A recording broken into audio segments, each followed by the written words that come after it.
To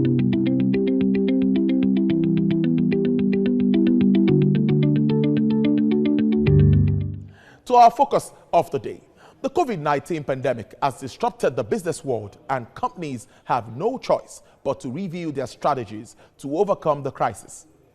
The global COVID-19 lockdown has unprecedented impact on both personal and professional lives. The chaotic situation is forcing companies across the globe to rethink their business strategies.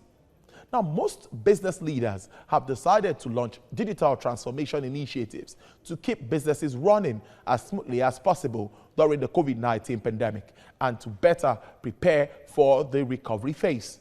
However, driving change during these chaotic and unprecedented times is challenging for both business leaders and employees. To this end, MBA section on business law is adopting a digital means to practice the business of law and offering quality services to clients who are key players in all spheres of business within and outside the country. The business law section of the Nigerian Bar Association will hold a virtual meeting with the theme Business Unusual Digital Acceleration for Growth in a New World. While the discussion will focus on issues such as charting a path for an alliance between public and private sector in order to strike the correct balance between the regulatory function of government and collaborative initiatives with the business community. Business continuity in times of crisis, digital workforce, and accelerating remote productivity are also key to economic growth and development. I have now joining me via Skype from Lagos Island, a partner with Udo Udoma and Belo-Osagie, Ozufo Ogemudia. Thank you very much for joining us on the show. Thank you for having me. Let's start with what you think has actually been the effect of COVID-19 on the entire business space. I know it's really, really large, it's broad, but in your thoughts, what do you think are these effects? Thank you. I think the analysis of the impact of COVID starts with the fact that it affects human communication, the fact that we can't see each other. We can't, even within biological families, you can't see every member of your family. When you see, you can't touch, you can't shake hands, things that were part of daily life. And then this translates to business because with people being locked down and at home, there is a decrease in the demand for goods and services. So businesses are struggling. But in the midst of the struggle, I remember watching some weeks ago when Nike talked about how their sales were up despite the pandemic and we're continuing to experience a boost in sales online. And that just shows that the companies that will weather this storm and come out on the other side of the pandemic successfully are those that are able to adapt and leverage on digital technology so that they maintain a presence online and are able to still supply goods and services virtually. And in the legal industry, this is also true for us. The law is a traditional profession, and lawyers have offices. Clients tend to come to our offices, but we've been working remotely. In my firm, we've been working remotely since the lockdown.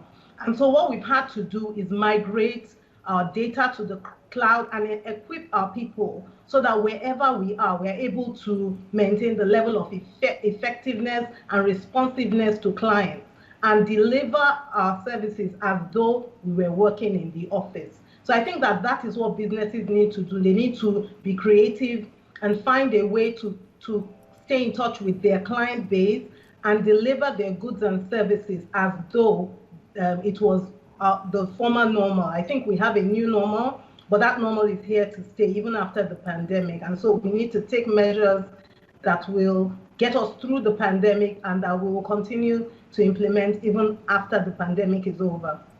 It sounds interesting as a business lawyer that you now have to do your business with the new normal. Tell us more about how this has been. Challenging or very easy to just get along with life with COVID-19?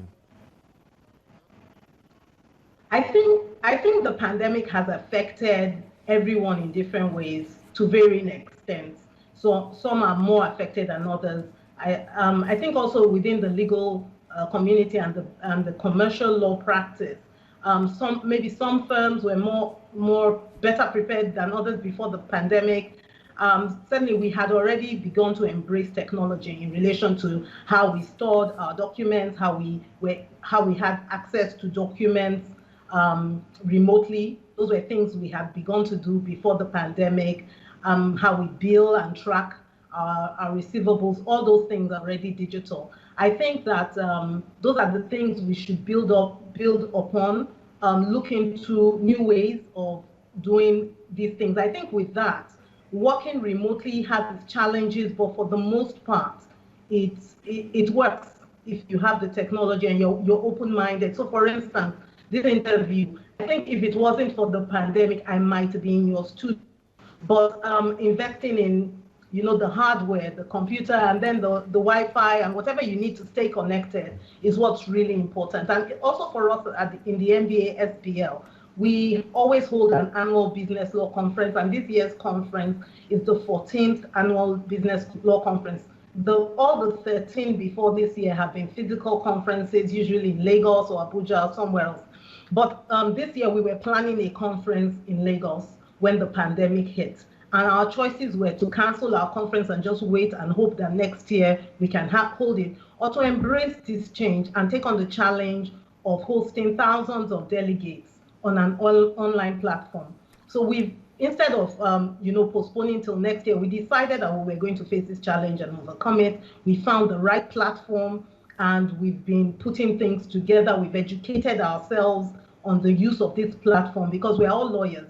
We don't have any special technical training in the SBL, but we've embraced the technology, we've educated our speakers, and we're ready to host our conference next week with just about 2 months of planning to hold a digital conference, which will be the first for the MBA SBL. So we're very excited about that. Indeed, that sounds very good. Our public and private sector partnership has always been a topical issue. Everybody talks about that, and that's the way to go, and even to run an economy.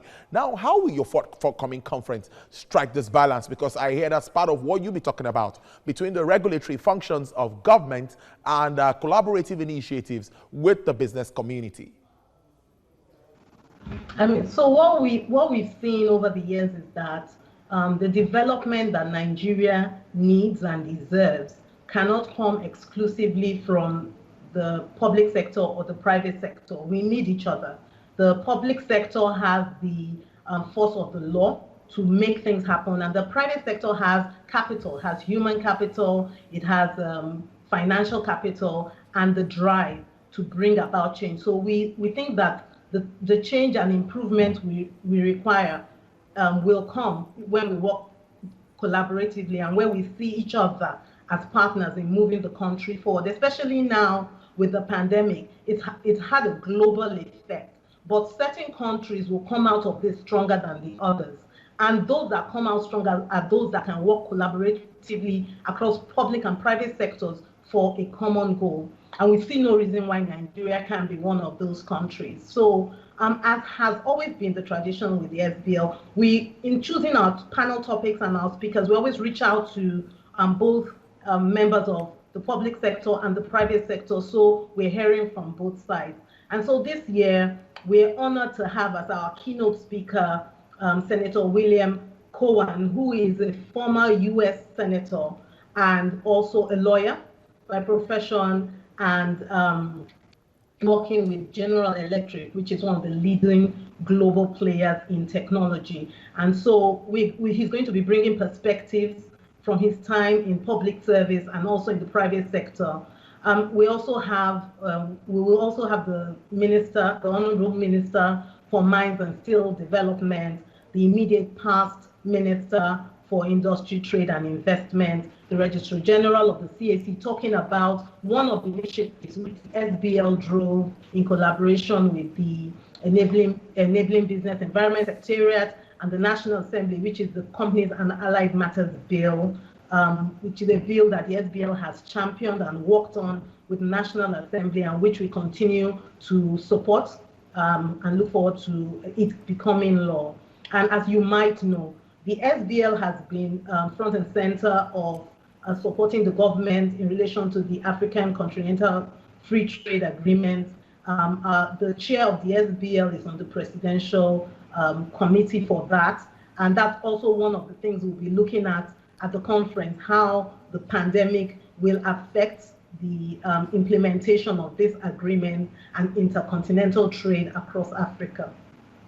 Talk of intercontinental trade, a lot of agreements, and I'm looking at the effects of this pandemic on all of this. Now let's look at the business community again. I still tend to be a little bit worried talking about building this digital workforce that will drive productivity and economic growth at this time. Do you see Nigeria, the Nigerian business community, are they really ready? As you said, business lawyers are embracing technology. Are they also ready? Do you see them ready to key into this? Because that's the only way to go at this time. I think that, you know, the adage that adapt or die, I think that that is where we are right now. I don't know that anybody has a choice. Nobody saw this pandemic coming. But like I said earlier, the businesses within the legal sector and outside of the legal sector, the businesses that will come out successfully from this pandemic are those that are willing to adapt. So I don't think we have a choice, and I don't know that we can say because we're in Nigeria or we don't have access to technology. I think we need to do our best with what we have. And like I said, it's a journey. So we had, so our law firm, UUBO and Belo-Osagie, we started to build up on digitizing our processes, and we know a lot of other firms that have done that. And the pandemic made us invest even more in this. But what we've done is equip our staff with the knowledge and what they need to work remotely. I don't think that at the end of this pandemic, for instance, the SBL conference, which has always been physical, I see a digital angle to this conference going forward. So it might be go back to being physical, or we might all retain an option for people to dial in remotely, which will save the requirement to travel and the inconvenience of that, or the inability to secure the right resources you want for your events because people can't be physically present in one location. I think it's the same thing for businesses. During this pandemic, came as a mother and as a wife and a homemaker. I've replaced going to the market with ordering my commodities online. There are just so many businesses, people that are willing to go shopping for you, people that are willing to do all sorts of things that we run up and down the place doing. That's the kind of innovation that is very true to the spirit of Nigeria. We have a way that we can find opportunities and we can hustle. So I think that the fact that we're in Nigeria doesn't mean we can't adapt. I think we can adapt. We have a lot of Nigerian entrepreneurs, fintech entrepreneurs, and other aspects of technology. So for instance, in the conference, we'll have a session on e-medicine, and it's about delivering healthcare electronically. In the course of this pandemic, there was a time we needed to consult with a doctor, and when we called our hospital, they just put us in contact with the doctor online, and we had the consultation online.